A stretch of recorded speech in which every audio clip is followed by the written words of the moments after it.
Hey folks, what's happening? It's your favourite Scottish Zelda tuber here with the first Secrets of Hyrule video on the new Zelda game, Tears of the Kingdom. I've been so excited to bring these videos back in full flow since I made a few back when finding secrets in Breath of the Wild was still easy to do. We now have a brand new, jam-packed Zelda game taking place in the same base world as the last, but with tons added on that expands the prequel into the sequel. When I say tons, oh my god, I mean tons. This game is massive. I streamed my first 5 hours and it felt like 30 minutes, and I've only scratched the surface of the game. Also, can I just say real quick how cool it is to finally be able to record and use my own Tears of the Kingdom gameplay. Look at this! That's me playing. Link, go ahead and jump.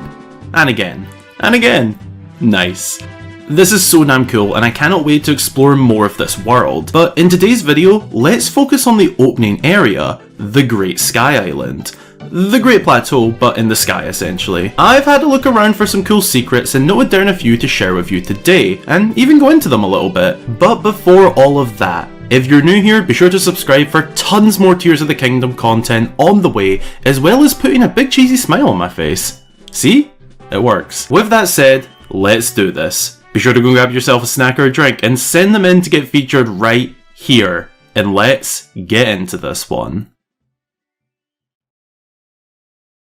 The first secret you might have missed comes almost right after Link wakes up in the Room of Awakening. Once you grab the Mooster Sword and head on through this room, this stone structure here is actually identical to the dragons seen in the game logo, and their script engraved on them. Off the bat, getting this design in mind once again. It's definitely something tied into the lore and the dragons involved in this game. I won't go too much into it in this video, but this logo and design seen in-game is going to be pretty significant, and it's a very easy secret to miss. Also, this isn't the only time we'll see a version of the game logo on the Great Sky Island, but more on that later. When you get to the epic moment of diving off the Room of Awakening Island and down to the Great Sky Island, not only do you get this incredibly epic cinematic of Link diving down and the game logo coming in, but if you listen closely, you can hear that the music here is actually identical to that of the Great Plateaus when Link first leaves the Shrine of Resurrection. This little jingle at the very beginning is the exact same.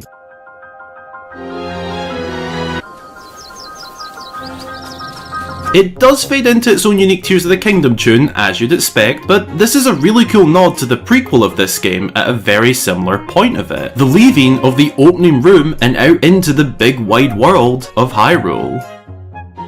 Once out and about, you'll come across a construct, creations of the Zonai people that tend to the Sky Islands, and this one in particular will give you something that Princess Zelda left for you, the Purapad, the new Sheikah Slate essentially. But a neat and honestly fairly obvious secret here is that this is literally just a Sheikah themed Nintendo Switch. There is no way this wasn't done intentionally. I mean, the thing is Joy-Cons, man. It's bloody cool. No disrespect to the Purapad at all. It's just very similar to the Nintendo Switch, and I think that is a very neat secret. When you first enter the new Zonai shrines, which are so cool design-wise by the way, you may have missed that upon entry, they once again show off a version of the game logo in the structure of the shrines. It isn't as one for one as the first secret in the video, but it is the same idea and another really cool detail to spot. You will find this for all shrines though, you just first see it on the Great Sky Island. This further cementing the importance of the two dragons in the game logo. Additional shrine secret, when you get to the end of each shrine and go to receive your reward, which again, this is incredibly cool design wise, you might have missed that this small structure that covers the two statues is actually a smaller model version of the Temple of Time seen outside on the Great Sky Island. This is seen in every shrine to my knowledge, not just the Great Sky Island ones. This Temple of Time clearly has some significance we'll have to learn about. It's really cool to see it in a small model version here though. Link's new archaic tunic is so cool, and yes, there is a theme starting of me calling everything cool, awesome, and incredibly cool, as it all simply is. Anyway, the new tunic design that Link can get up here has a very subtle but yet incredibly cool nod to the ancient relic, the Triforce, the ultimate power in the Zelda universe. I haven't got far enough into the game to learn if there is more to this tunic or not yet, but regardless, it's a cool little secret nod to the divine power of this series, and definitely fits our boy Link, the hero of Hyrule. A more environmental secret I noticed, or maybe more detail, but I interpreted this as more of a secret, is that there are a lot of wooden house ruins across this island, which is odd as nobody lives here anymore. We know the constructs tend to the islands as the Zonai programmed them to do, and Rauru mentions this, but given all the destroyed homes, was there once a live settlement up here? It would appear so, and I honestly didn't pick up on this until having retrospect on my side. Perhaps we'll learn more about that later in this adventure, but off the bat, this is a very cool environmental detail. This next secret is sort of hiding in plain sight. That is that the Great Sky Island is the Great Plateau, but in the sky. Basically. Not literally, maybe, but rather in terms of concepts for opening tutorial segments, it is near one for one in how it functions, teaches, and guides the player. I'm sure those who have played Breath of the Wild will have noticed this, particularly the whole 4 shrines and learning the new mechanics flow of this area, but also just the layout and variety of environments. They also both have a Temple of Time and spiritual-like figure guiding us, not to mention that music secret earlier in the video. I suppose this secret may be noticed more easily for those who played the prequel, but this is definitely a fun secret for those who haven't played Breath of the Wild.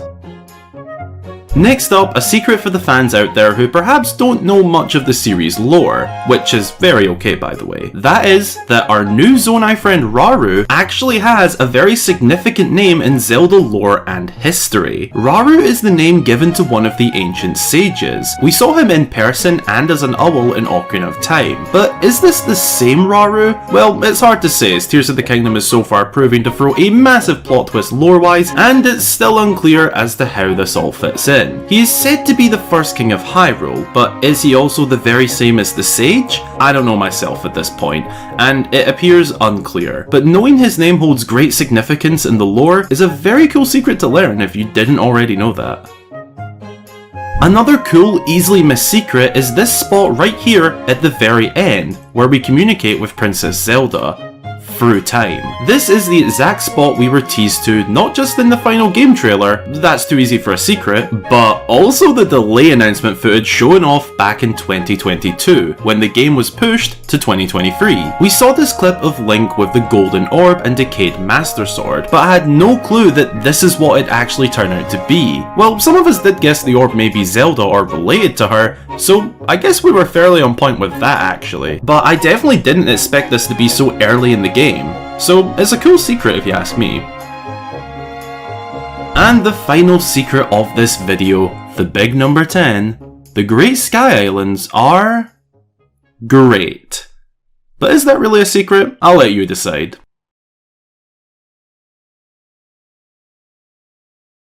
Thank you so much if you've made it to this point in the video. I really appreciate that, and if you enjoyed, drop a wee like down below, and consider subscribing for more fabulous Zelda content all the way up to the release of Tears of the Kingdom and beyond. Oh wow, that line doesn't fit anymore. I guess consider subscribing for more fabulous Zelda content on Tears of the Kingdom. I've got a ton of incoming Tears of the Kingdom videos. I'll be covering secrets just like today, mysteries, tips and tricks, lore, theories, the lot. I'm gonna go back to playing the game now, so let me know if there's anything in particular you'd like to see me talk about, and it might just happen. A big shout out to new channel supporters Linda and DJ Weed Pizza, by the way. Love the name. And a massive shout out goes to the rest of my channel supporters as you help to make these videos possible week in, week out, all month long, 365 days a year. If you'd like to join them and get yourself a shout out upon joining, a cool badge next to your name in my comments section, access to exclusive channel emotes if you join via YouTube, as well as your name at the end of every video, then consider supporting via the links below. Thanks for watching. I hope you all have an amazing day or night, and until the next time, I've been